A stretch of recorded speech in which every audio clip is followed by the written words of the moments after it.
What if I told you that a part of you doesn't actually want the thing you're constantly asking for, not because you don't want it? You do. But there's a part of you that would rather stay in the experience of wanting it. And you might not even notice, because wanting feels like movement. Wanting gives you something to think about, something to imagine, something to chase, something to become. But what happens when you actually get it? What happens when the thing you've been waiting for finally becomes your reality? For a moment, there's relief, excitement, maybe even gratitude. And then, almost before you've had the chance to experience it, your mind asks, "Okay, what's next?" And just like that, you're gone. You're no longer experiencing what you have. You're already reaching for what you don't. And you might call that ambition. You might call it growth. You might say, that's just how successful people think. I want you to sit with another possibility. What if there is a part of the mind that actually prefers the state of wanting because it doesn't know what to do with having? Think about how strange that is. You can spend months wanting something. You can wake up thinking about it. You can imagine how different your life will feel when you finally have it. You can tell yourself, when this happens, I'll be happy. When I reach this goal, I'll relax. When I get there, I'll finally feel like I've made it. Then, you get there, and somehow, there becomes normal. The thing that once felt like a miracle becomes part of the background of your life. And your mind immediately finds another mountain, another number, another achievement, another problem, another thing to fix, another version of yourself to become. And you don't even stop to ask, why am I so uncomfortable just having? That question is where I want to begin. Because maybe the problem isn't that you want too much. Maybe the problem is that you've become so identified with wanting that you don't know how to inhabit having. And there is a difference, a huge difference. Wanting says, I'll be complete when. Having says, this is here. Says, something is missing. Says, let me experience what is already present. Is always moving forward. Having requires you to be here. And for a mind that has learned to survive through anticipation, comparison, and chasing, being here can feel surprisingly uncomfortable. Because if there's nothing to chase, what does it have to think about? If there's nothing to fix, what does it have to fix? If there's no problem, what does it get to solve if you aren't constantly becoming someone better? Who are you? This is where the ego becomes interesting. And when I say ego, I'm not talking about some evil thing inside you. I'm talking about the part of the mind that creates a sense of identity around separation. The part that says, I am here. What I want is there. I need to get from here to there. Once that structure exists, it can keep creating distance. You achieve something good, now there's something else. You become confident, now there's another insecurity. You reach one goal, here's another. You finally feel successful, now look at the person ahead of you. You finally feel enough, now here's something you could improve. The finish line keeps moving. And because the finish line keeps moving, you never have to fully arrive. You can spend your entire life becoming. And becoming can feel productive. It can feel exciting. It can even feel spiritual. But there is a question worth asking. Who am I when I am not trying to become? Who are you when you don't need to improve this moment? Who are you when you don't need the next achievement? Who are you when you don't need someone to validate you? Who are you when you aren't waiting for something to happen? That's where things get quiet. And sometimes, the ego doesn't like quiet, because quiet doesn't give it much to hold on to. So it creates another desire, another thought, another future, another thing to chase, and suddenly you're back in the cycle. I'll be happy when. I'll relax when. I'll feel successful when. I'll finally be myself when. Notice what all of those statements have in common. They place your experience of yourself somewhere in the future. And the future is always moving, so you never quite arrive. Now, I'm not telling you to stop having goals. Please don't misunderstand this. There is nothing wrong with wanting more. There is nothing wrong with building a life you love.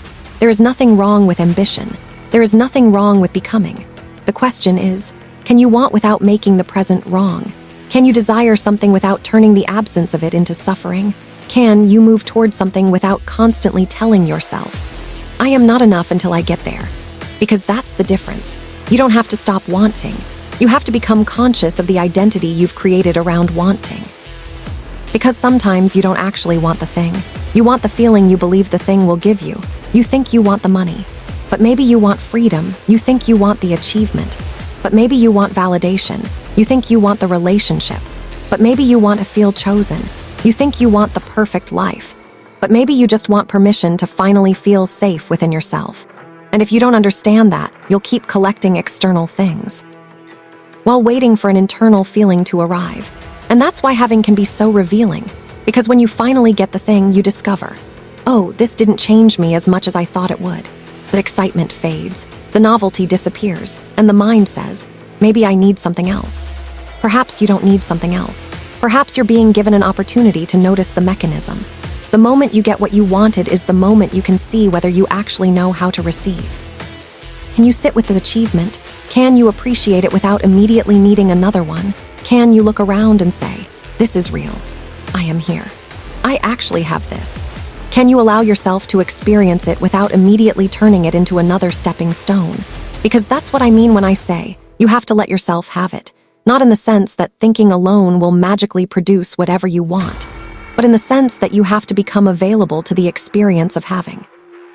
You have to stop making your desired life so psychologically distant that even the idea of experiencing it feels foreign.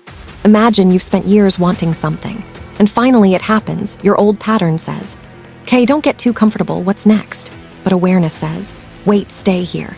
Feel it, look at it, notice it. This is what you wanted. You are not supposed to rush past it." And maybe you notice something uncomfortable. You don't know how to celebrate. You don't know how to receive compliments. You don't know how to rest after accomplishing something. You don't know how to enjoy something without thinking about how it could be better. You don't know how to be proud without immediately comparing yourself to someone else.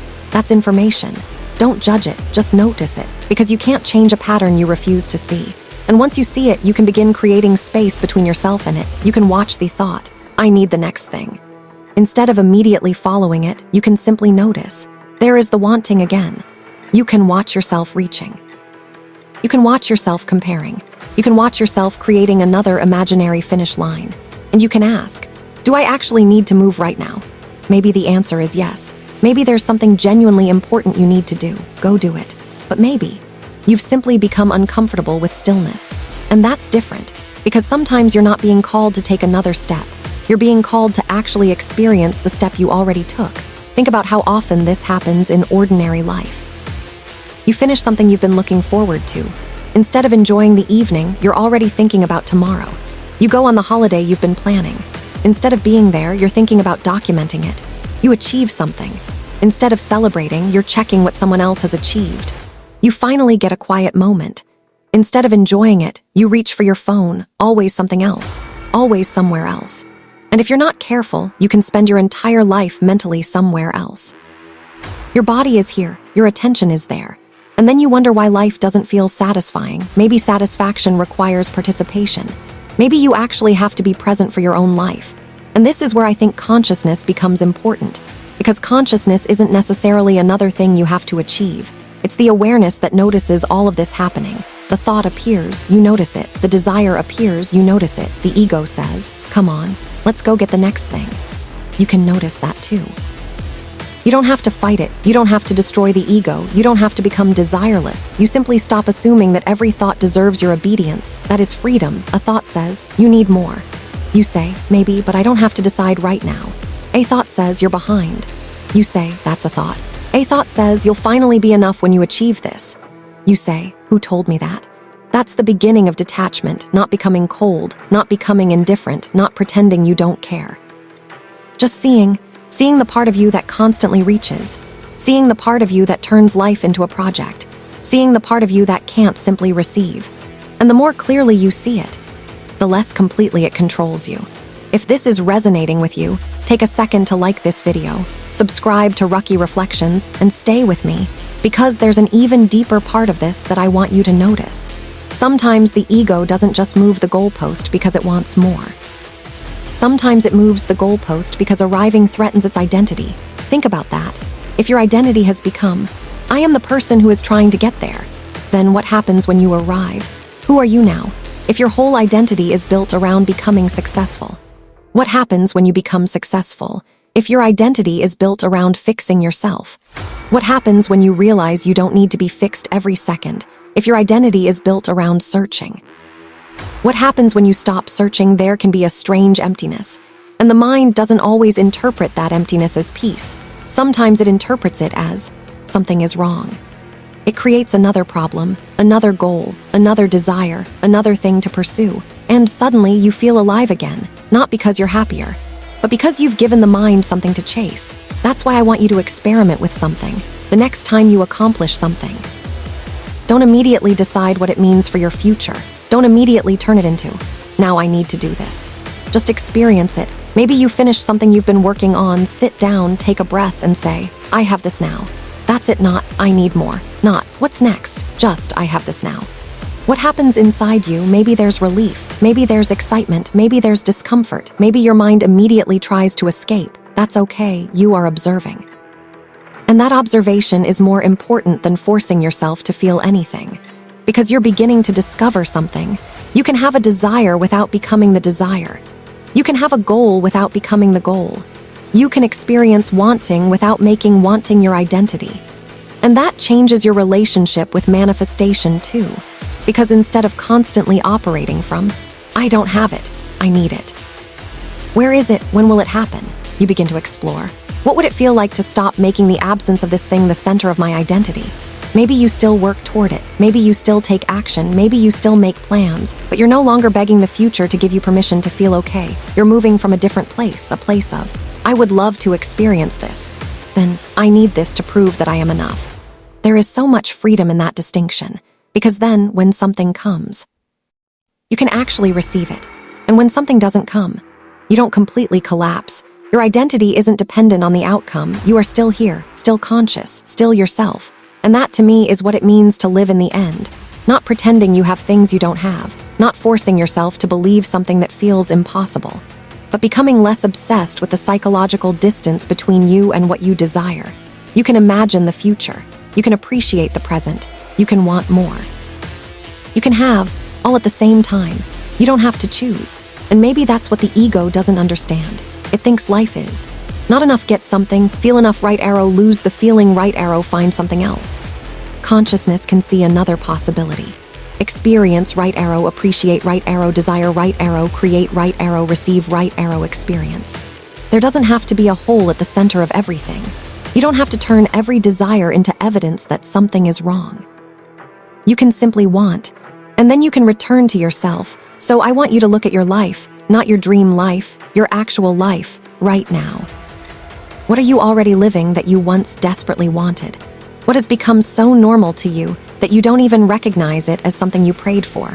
What are you refusing to enjoy because your attention is already on the next thing? What achievement did you barely celebrate? What part of yourself have you already become that you keep overlooking because you're obsessed with who you haven't become yet?